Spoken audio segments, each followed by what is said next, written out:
Olá! O Brasil é o maior produtor mundial de soja, café, suco de laranja e açúcar e o segundo maior de carne de boi e frango. Nos últimos 35 anos, houve um aumento anual médio de 3% na produtividade de grãos. Esse crescimento e o protagonismo do setor na economia brasileira não se deu sem conflitos com a agenda ambiental. Mas o Brasil tem desenvolvido soluções em mitigação e adaptação que já começam a dar resultados e projetam manter o país como uma potência exportadora de grãos e proteína animal, sem perder o trem do combate às mudanças climáticas que ameaçam o planeta. E para conversar sobre as principais iniciativas desenvolvidas hoje pelo agro brasileiro, nós recebemos o coordenador de sustentabilidade da Confederação da Agricultura e Pecuária do Brasil, Nelson Ananias Filho. Nelson, muito obrigada por ter aceito o nosso convite. A CNA leva uma agenda para a COP30. Quais são as principais contribuições que a agricultura hoje está destacando na questão do combate às mudanças climáticas? Vânia, gostaria de agradecer essa oportunidade de estar aqui, esclarecer e debater, né, as contribuições do setor agro brasileiro, não só para garantir o seu mandato, né, de garantidor de segurança alimentar e nutricional do Brasil e do mundo, mas também como um provedor de soluções ambientais, especificamente nas questões de mudanças climáticas, não só para uma atividade agropecuária que é a primeira e principal impactada quando existem mudanças climáticas, quando existem, né, quando acontecem essas ações climáticas, né, esses eventos climáticos, mas com um setor que é o diretamente envolvido e o principal setor que tem o potencial de reduzir esses impactos em mitigação, sendo um dos setores mais adaptados a mudanças climáticas do Brasil. E aí, o setor agropecuário, ele está muito à vontade de ir na COP e discutir sustentabilidade, discutir mudanças climáticas, né? Nós temos várias ações e várias propostas que vão no sentido de garantir os mandatos que o Acordo de Paris exigem do país, mas nós como setor produtivo, em ser um setor mitigador, ou seja, um setor que tira o carbono da atmosfera e fixa ele no solo, na madeira, né, nos produtos agropecuários. Um setor que já se demonstra adaptado às mudanças climáticas, né? O Brasil, o setor agropecuário brasileiro deu diversas mostras de que pode se adaptar a uma eventual, né, mudança, aumento médio da temperatura, mas é um setor que adapta e consegue conciliar mitigação, adaptação e co-benefícios, ou seja, mitiga, adapta e garante a segurança alimentar do Brasil. Pois é, a chamada agricultura de baixo carbono, ela tem ganhado muito destaque nos últimos anos. Como é que resultados concretos esse modelo já deu para vocês? Bom, para vocês não, para o país. Para o país como um todo, mas a agricultura ela é o setor que comprou esta obrigação, comprou esse desafio que foi um transformador nas últimas décadas, né?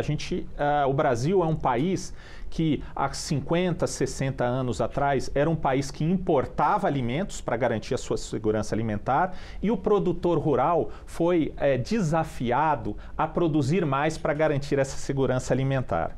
Mas não bastou só garantir essa segurança alimentar. Ele foi desafiado mais uma vez para, além de garantir a segurança alimentar, produzir produtos com qualidade, o que conquistou mercados mundo afora.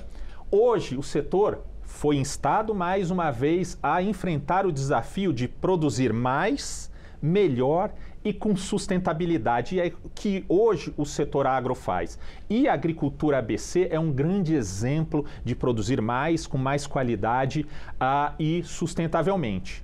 São tecnologias ABC de agricultura de baixa emissão de carbono, são aquelas que garantem uma maior produção do produtor rural, do setor como um todo, garantindo divisas para o Brasil, melhores exportações, né? Um superávit da balança comercial, artificial, né? Tudo aquilo que o setor já faz isso economicamente. Mas são tecnologias que permitem um aumento da produtividade, ou seja, nós produzimos mais no mesmo ou com quase o mesmo espaço, o que nos evita avançar sobre novas áreas que não foram incorporadas ao setor produtivo, como áreas de floresta. E esse aumento de produtividade nos permite ser mais eficiente no uso dos recursos naturais. Ou seja, nós produzimos mais, com mais tecnologias, com mais produção, com mais produtividade, num espaço muito menor do que a gente faria se a gente usasse as tecnologias de 50 anos atrás.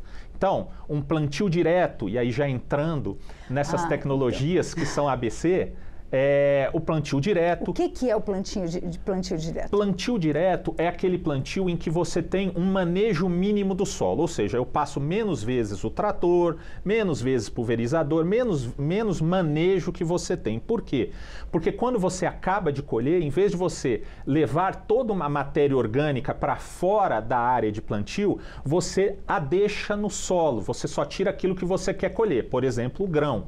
E o resto da palhada, ela fica no solo. Essa palhada, que é carbono, né, que é o carbono que está deixando de ser emitido para a atmosfera, ela se fixa no solo, ele se fixa no solo. Então a planta faz a fotossíntese, puxa o carbono da atmosfera, ela é colhida, fica no solo. O solo, como o maior patrimônio do produtor rural, né? O produtor rural vive do solo e ele precisa garantir que esse solo esteja bem manejado, que esse solo esteja bem estruturado para a próxima safra. Ele deixando essa palha em cima do solo, que é o plantio direto, ele fixa esse carbono e evita que ele seja emitido na atmosfera. Isso melhora a produção, melhora a produtividade e evita a emissão.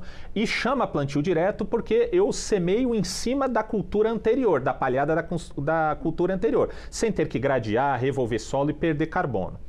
Por que ele aumenta a produtividade? Exatamente porque ele fixa carbono no solo, ou seja, o solo é um organismo, é um ambiente vivo.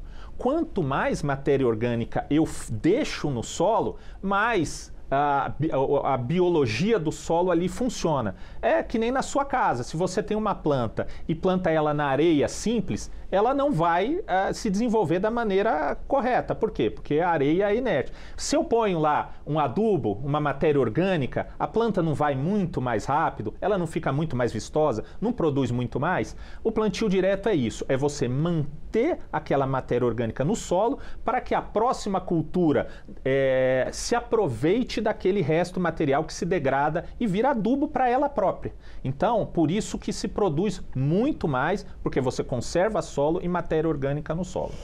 Tem outras tecnologias, eu queria passar pelo menos um pouquinho para a gente, porque é um monte de coisa que a gente não conhece, né? A gente que não é da agricultura. Recuperação de pastagem degradada, como é que se faz isso? Então, no Brasil, a gente tem um histórico de que o uso do solo, ele é utilizado principalmente para a pecuária, em que o uso o superpastejo, ou seja, botar muito animal na mesma área para maximizar a produção, a pastagem que está ali, ela não aguenta, porque ela vai sendo cortada pelo animal, né? Vai sendo pastejada e ela vai ficando cada vez mais fraca. Essas áreas, elas precisam ser recuperadas, ou seja, aquele vigor da pastagem, ele precisa ser recuperado. Então, uma das tecnologias que prevê a agricultura de baixa emissão de carbono é recuperar essas pastagens, torná-las mais produtivas, para que eu consiga colocar mais animais naquela área e, claro, mais uma vez, evitar que eu tenha que avançar por novas áreas, porque aquela área já não suporta mais aqueles animais. Então, eu preciso de práticas, de técnicas, de incentivo para que aquela pastagem ela se desenvolva de maneira satisfatória para eu ter mais animais no mesmo espaço. Ou pegar aquela área que está degradada, ou aquela área que a pastagem já não tem aquele vigor e transformá-la numa outra atividade agropecuária mais produtiva. Transformá-la em agricultura, transformá-la em silvicultura, ou seja, em floresta, que possa ser cortada para depois aproveitar a madeira. Então, essas áreas que estão lá sendo subutilizadas, elas têm como ser recuperadas e intensificadas a sua produção para que a gente emita menos gases de efeito estufa. Então, essa recuperação de pastagem reciclagem de áreas degradadas, ela é um instrumento bastante importante, talvez até um dos mais importantes nessa questão de recuperar e mitigar os efeitos das mudanças climáticas. A integração lavoura, pecuária, floresta e sistemas agroflorestais. Também uma tecnologia bastante difundida, né? Apesar de que a gente precisa trabalhar nas metas para ampliá-las, é quando você integra pelo menos duas, tecnologias no mesmo espaço. Então, eu tenho uma pastagem ali, né? E aí eu vou trabalhando ela em consórcio com outras atividades, como floresta, como agricultura. Por quê? Porque quando eu faço essa rotação, o que aduba uma ajuda a outra, né? Se eu tenho pasto e tenho árvore, eu tenho sombra para o animal, eu tenho sombra para a pastagem que fica verde mais tempo. Então é um trabalho, é uma ação em que você consegue conciliar a vantagem de 3 sistemas produtivos, agricultura, pecuária e floresta plantada, num sistema só, diversificando a renda do produtor rural, diversificando o uso do solo e diversificando a produção como todo. Então é também uma ação que é um ganha-ganha em que as 3 culturas juntos fixa e emite menos do que elas 3 separadamente. E o que é a fixação biológica de nitrogênio? Uma tecnologia brilhante desenvolvida pela Embrapa, em que, em vez de eu usar a adubação química de nitrogênio, que é um dos 3 grandes elementos, os macroelementos para uma produção, né, nitrogênio, potássio e fósforo, o nitrogênio é um dos mais importantes. E nas culturas, anteriormente, se fazia isso de forma química, ou seja, se tirava isso do petróleo, né, se fazia o insumo, né, o adubo nitrogenado, e esse adubo nitrogenado, além de vir de fontes fósseis, ele evapora na natureza. Essa tecnologia é quando você coloca uma bactéria que consegue sintetizar esse nitrogênio da atmosfera e fornecer ele diretamente para a planta. Então hoje, culturas como a soja, ela independe muitas das vezes, ela independe de uma adubação nitrogenada, de um suplemento nitrogenado de fonte fóssil. Então o Brasil ele é bastante desenvolvido nessa atividade e transformar esse uso desse nitrogênio, que era um nitrogênio de fonte fóssil, para um nitrogênio biológico, nos faz garantir um balanço positivo na produção com uma utilização muito menor de nitrogênio. Eu vou encerrar a nossa chamada oral, tem algumas coisas que são um pouco autoexplicativas, né, como florestas plantadas. Isso. Falar um pouquinho de bioinsumo, porque Isso. A gente viu recentemente aqui, fazendo um programa que nós fizemos aqui na TV Câmara, que diversas culturas, imensas fazendas aqui do Cerrado utilizam os bioinsumos já, né? Essa lei ela já foi aprovada, né? Ela está em fase de regulamentação e ela reconhece essas iniciativas que são internas das propriedades, onde você recicla nutrientes para ser aproveitados diretamente na própria propriedade, na própria cultura ou nas outras culturas. E que é também uma tecnologia que, em ambiente tropical, ela é um diferencial à produtividade rural e também faz parte da agricultura de baixa emissão de carbono, porque você substitui a utilização de outros insumos que são mais emissores de gases de efeito estufa, diminui o custo de produção para o produtor rural, aumenta a produtividade e traz aí como efeito, né, conjunto a toda essa ação, uma renda extra ao produtor rural. Então, os bioinsumos, eles fazem parte de uma agricultura de baixa emissão de carbono e o produtor rural pode se beneficiar muito quando ele incorpora o uso desses bioinsumos nas suas produções. Agora, Nelson, essas tecnologias todas, elas estão ao alcance de todos os produtores? Ou só os grandes produtores? Quer dizer, os médios têm acesso, os pequenos têm acesso, porque tecnologia você precisa de assistência técnica, né? Você precisa de uma rede aí de distribuição. Essas tecnologias são tecnologias que já são consagradas, né? Então você consegue alcançá-las pela uma internet, pelo um órgão estadual, né, de extensão rural, né? No entanto, existem outros incentivos que precisam ser dados para que a gente alcance todos os estratos de produtores rurais do Brasil.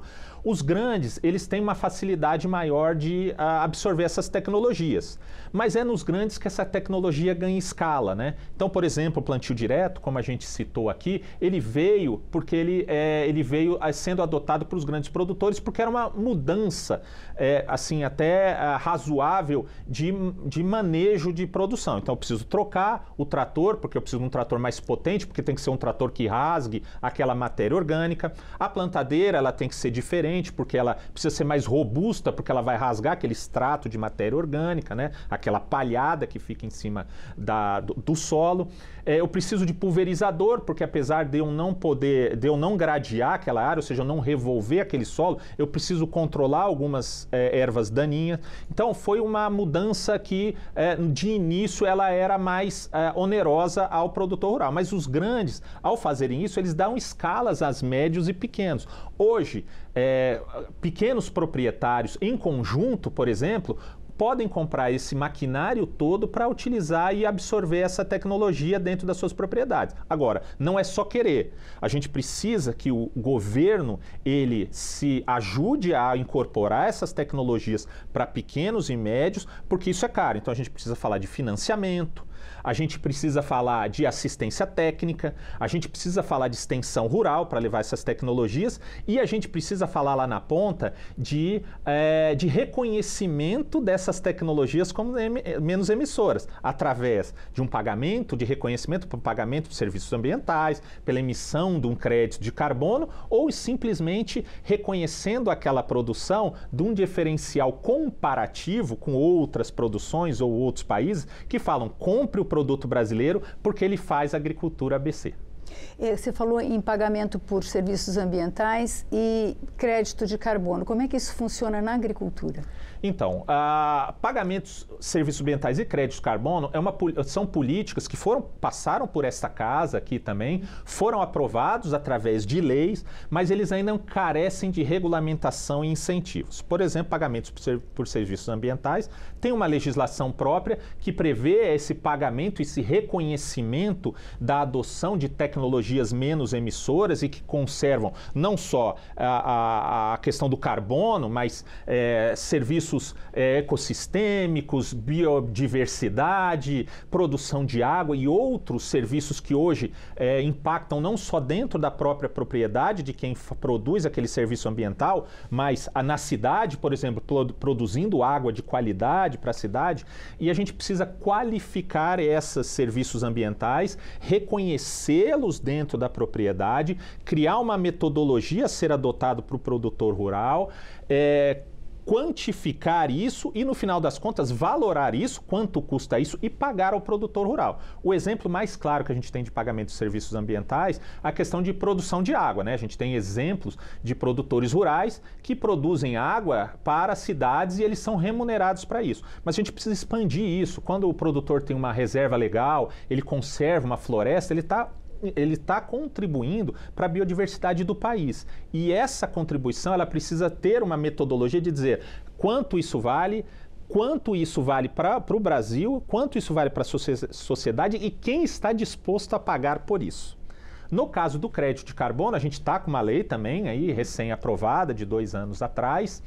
Essa lei também está carecendo da regulamentação, a gente ainda tem alguns critérios, alguns instrumentos da lei que precisam ser regulamentados e implementados e que reconheçam essas atividades do setor agropecuário como elegível para a emissão de um crédito de carbono. Por exemplo, cumprir o Código Florestal, ter APP e reserva legal. Isso pode ser enquadrado como um crédito de carbono, uma forma de gerar um crédito de carbono. A agricultura de baixa emissão de carbono, quando você deixa de fazer um plantio convencional, ou seja, revolver o solo, perder matéria orgânica, emitir gases de efeito estufa, e aí eu vou e faço um plantio direto, isso precisa ser qualificado, isso precisa virar crédito de carbono e precisa ser vendido no mercado. Então a gente precisa passar por um processo de regulamentação que ainda está em discussão no Brasil. Você falou em APP e em reserva legal.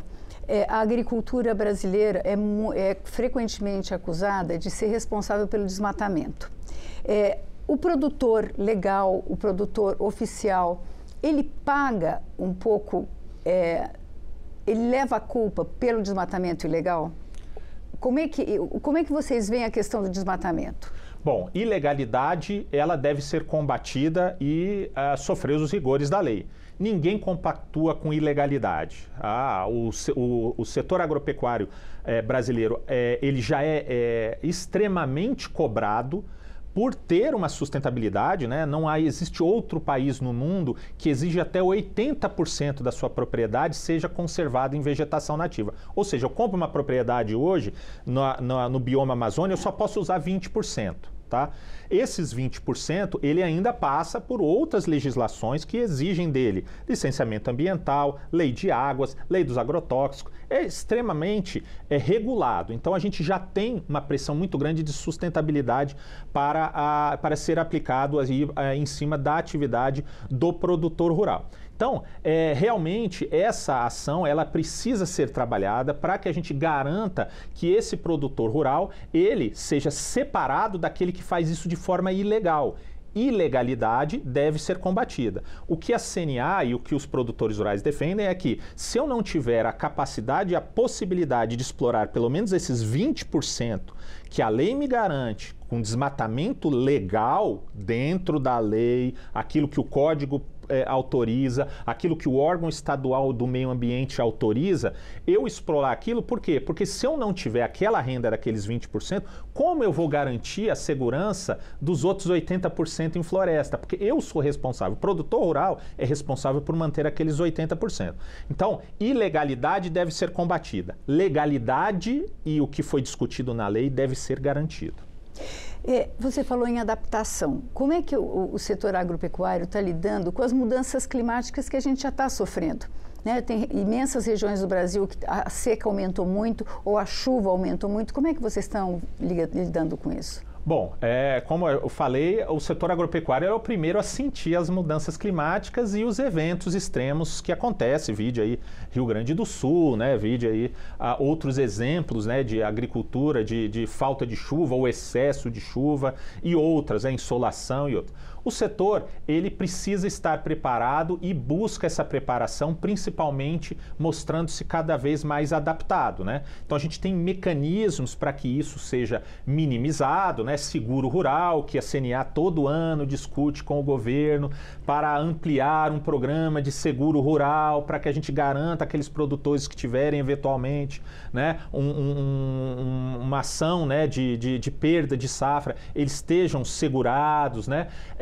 Tecnologias, né, que sejam incentivados o desenvolvimento de mais tecnologias que adaptem, né, essas culturas a esses eventos extremos, né? O Brasil já se mostrou muito eficiente na adaptação, né? Nós trouxemos a soja, que era uma cultura de clima temperado, ou seja, clima frio, para o cerrado como um todo. Hoje a soja está em todos os lugares do Brasil por uma adaptação bastante desenvolvida pelo Brasil. A fruticultura, né? A gente tinha uva, por exemplo, uma fruta de clima frio, hoje a gente planta ela no Nordeste. Então a gente tem condições de prever, de estar prontos e adaptados para essas mudanças climáticas. O que a gente precisa é que o governo mantenha investimentos na pesquisa, a Embrapa está aí para mostrar que a eficiência que ela tem em provar que o agro está adaptado a isso, mecanismos financeiros para que estejam preparados para eventos extremos